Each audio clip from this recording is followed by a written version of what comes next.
It's Wednesday, March 26, 2008, and you're watching The Ointment. I'm Steve Tatham, and I want to wish singer Diana Ross a very happy 64th birthday. Happy birthday, Diana Ross, or to you, that's Miss Ross. Our top story comes from the southern icy-most part of the planet Earth.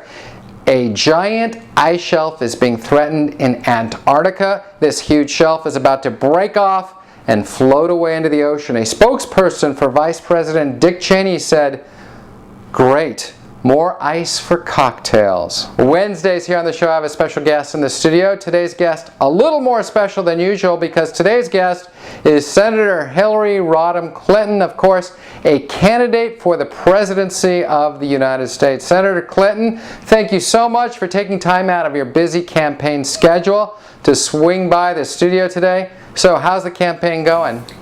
Well, Steve, I am honored to be here, and they are going great. Thank you. Yes. Now, I want to ask you to weigh in on something. There's been a lot of talk about candidates' spiritual advisors. Can you tell us about your pastor? Well, I will say that he is a leader first and foremost, and I gain a lot of spiritual comfort and solace from him.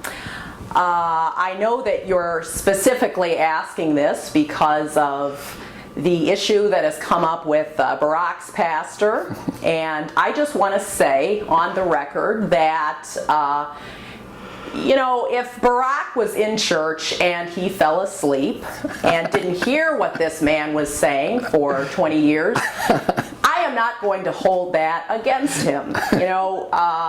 A lot of past presidents have physical impediments, if you will. Narcolepsy is not something that should be taken lightly. Steve, Abraham Lincoln, for instance, couldn't tie a tie. His hands were too big. And Monroe could not ride a horse. He had no inner thigh strength. When they did the portraitures of him, it was the horse that sat in. They painted Monroe in later. A lot of people don't know that. I did not know that. Yeah. You're quite a presidential historian. That's very impressive. Spent a lot of time in the library during my 8 years. Good. Now I know you spent a lot of time thinking about your very carefully constructed hand gestures. I just have a question. As this campaign has gotten more heated, have you created any new hand gestures? That is a great question, Steve, and I can tell you are a serious reporter. That is something that a lot of media outlets have really let slip by this election. Hand gestures are something that say a lot about a president and a leader.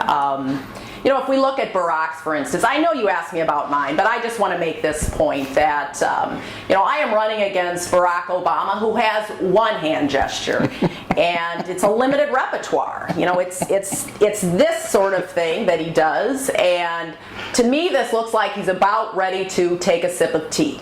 John McCain, his gestures really resemble Bush's. So if you want the same hand gestures, then vote for him. But I have been practicing my hand gestures for 35 years. And my newest one is what I call it's a half Vulcan, really. And it's something that I can do seated, which I intend to do in the Oval Office.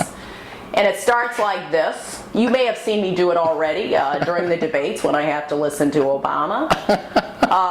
And from this position, I am able to come out, hence the half Vulcan. It's not a full Vulcan. It's a modified.